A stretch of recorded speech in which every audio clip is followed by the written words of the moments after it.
मराठी कलाविश्वातील लोकप्रिय अभिनेत्री प्रिया बेर्डे यांनी आपल्या दमदार अभिनयाच्या जोरावर प्रेक्षकांच्या मनात खास स्थान निर्माण केलं आहे. नाटक, मालिका आणि चित्रपटांमधून प्रेक्षकांचं भरभरून मनोरंजन करणाऱ्या प्रिया बेर्डे सोशल मीडियाच्या माध्यमातून चाहत्यांशी जोडलेल्या असतात. आपल्या आयुष्यातील खास क्षण आणि महत्त्वाच्या घडामोडी त्या चाहत्यांसोबत शेअर करत असतात. मात्र नुकत्याच शेअर केलेल्या एका इंस्टाग्राम स्टोरीमुळे प्रिया बेर्डे चर्चेत आल्या आणि त्यांच्या चाहत्यांमध्ये चिंतेचं वातावरण निर्माण झालं. प्रिया बेर्डे यांनी सोशल मीडियाच्या माध्यमातून एका दुर्घटनेबाबत सांगितलं. प्रिया बेर्डे यांनी भूलभुलैया या मराठी नाटकातील सहकलाकार अभिनेत्री परिणिता पावसकरची स्टोरी रिपोस्ट केली होती.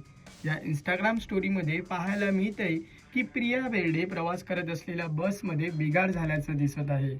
या स्टोरीमधील एका फोटोमध्ये रस्त्याच्या कडेला उभी असलेली बस दिसत असून काहीतरी बिघाड झाल्यामुळे बसची चाकं काढण्यात आल्याचं पाहायला मिळत आहे. एकंदरीत प्रवासादरम्यान बसमध्ये तांत्रिक बिघाड झाल्याचे निदर्शनास येते, तर दुसऱ्या फोटोमध्ये बसच्या आतील भागाचं दृश्य पाहायला मिळतं. ही स्टोरी पाहून प्रिया बेर्डेंच्या चाहत्यांना धक्का बसला आणि त्यांच्यामध्ये चिंतेचं वातावरण निर्माण झालं. दरम्यान या इंस्टाग्राम स्टोरीला coming back to Mumbai and how आणि thank you Swami for saving us, म्हणजेच आम्हाला वाचवण्यासाठी स्वामी तुमचे आभार, असं कॅप्शनही लिहिलं आहे. एकंदरीत सुदैवाने मोठी दुर्घटना टळली असून यासाठी प्रिया बेर्डे यांनी श्री स्वामी समर्थांचे आभार मानले आहेत. दरम्यान लोकप्रिय अभिनेत्री प्रिया बेर्डे 2023 साली लोकमत फिल्मीच्या नो फिल्टर कार्यक्रमात सहभागी झाल्या होत्या. या कार्यक्रमात त्यांनी आयुष्यातील विविध चढ उतारांबाबत सांगत मनमोकळ्या गप्पा मारल्या. विशेष बाब म्हणजे त्यांनी स्वतःची आध्यात्मिक बाजू मांडत स्वामी समर्थांची भक्ती आणि आलेल्या अनुभवांबाबतही त्या व्यक्त झाल्या. चला पाहूयात प्रिया बेर्डे नेमकं काय म्हणाल्या होत्या. हा माझा नेचर आहे. मग सुरुवातीपासूनच मी एकटी राहिल्यामुळे आणि एकटी मुलगी असल्यामुळे मला फार बोलायची सवयच नाही. नंतर मग बेर्डे फॅमिलीमध्ये आले. 35-40 लोकांचे मोठं कुटुंब, खूप मोठं आहे. तुम्ही भेटवलं स्वयंपाकघर. हा, आपण गणपतीमध्ये भेटलो होतो. स्वयंपाक करण्यापासून आणि हे करण्यापासून मला म्हणजे मी खूप शिकले यांच्याकडे. आणि फार संस्कारी आणि फार छान सगळे धार्मिक गोष्टी पाळणारी माणसं आहेत सगळी. तशी मी आहे. मला या सगळ्या गोष्टी आवडतात करायला. आज मी माझ्या आध्यात्मिक बाजू पण मी तुला सांगते की मी मेडिटेशन आणि नामस्मरणावरती खूप भर देते. मी बऱ्यापैकी प्रार्थना करते. मी ज्याच्यामुळे मी खूप शांत झाले. मी ना लोकांनाही माफ करायला शिकले आणि बेसिकली मी स्वतःलाही माफ करायला शिकले. या सगळ्या गोष्टीतून आज जेव्हा मी पाठीमागे वळून बघते तेव्हा असं वाटतं की तर बास झालं. मला कुणाशी काहीही चांगले वाईट असं काही मला त्यांच्याबद्दल काही ठेवायचं नाही. बरोबर. मला माझं आता काम करायचं आहे आणि मला युनिव्हर्सला एवढंच सांगते की बाबा मला माफ करा. कधी कधी माझ्या हातूनही काही चुका झाल्या असतील, मला माफ करा. कुणी माझ्याबद्दल काही चुकीचं वागलं असेल तर त्यांनाही मी माफ करते.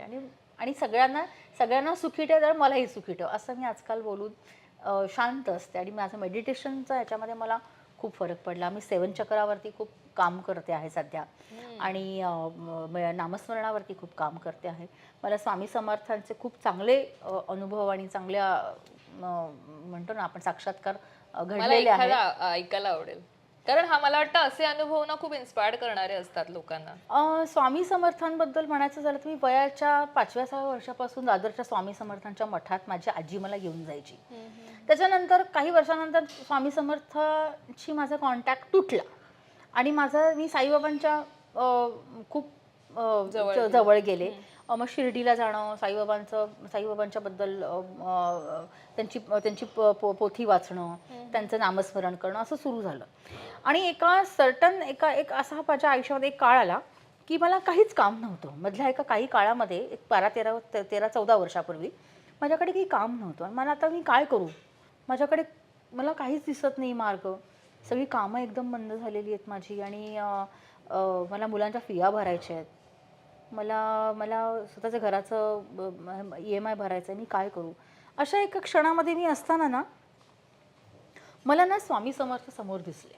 म्हणजे स्वामी समर्थांचा दादरच्या मठामधला जो फोटो आहे आतमध्ये, तू कधी गेलीस का मला माहिती नाही, आतमध्ये जो फोटो आहे आणि पुढे पादुका आहे, तो फोटो माझ्या डोळ्यासमोर आला. काही कारण नाही त्या गोष्टींचं.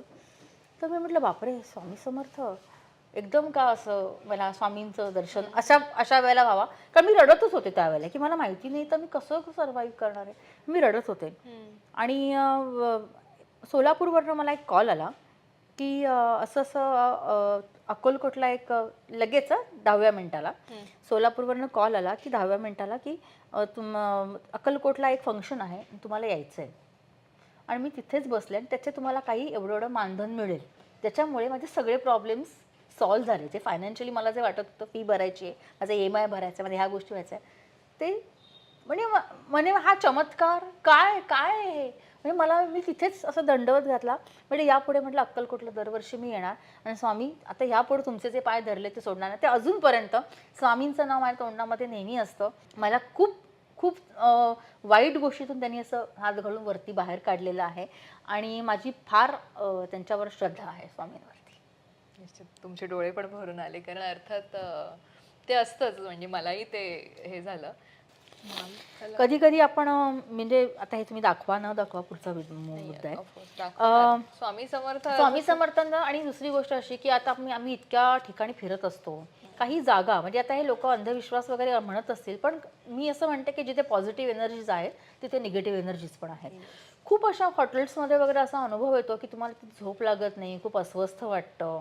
काही अशा वेळेला मग ना स्वामी समर्थांच्या शिवाय मला दुसरा मार्ग दिसत नाही. अजूनही होतं, मला अजूनही बऱ्याच वेळेला असं होतं की मी जिथे अडकले, मी स्टक झालेले आहे, मला पुढे जाता येत नाहीये, की ह्याच्यामध्ये मला तुम्ही मार्ग दाखवा म्हटलं की मला मार्ग आपण मागतच नाही ना. मागितल्याशिवाय मिळणार कसं तुम्हाला.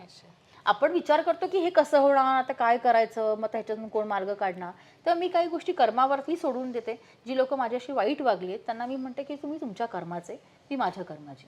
मी नाही असं म्हणत की मी दिखा दूंगी अभी धडा शिकवणार मी ह्याला, नाही ना. ते बसलेत ना वरती, त्यांची कर्म त्यांना शिकवणार आहेत. आपण कशाला कोणाला काय करायचं. प्रेक्षको, हा व्हिडिओ तुम्हाला कसा वाटला हे आम्हाला कमेंट करून नक्की कळवा आणि मनोरंजन क्षेत्रातील महत्त्वाच्या घडामोडी जाणून घेण्यासाठी लोकमत फिल्मीला सबस्क्राईब करायला विसरू नका. पाहत रहा लोकमत फिल्मी.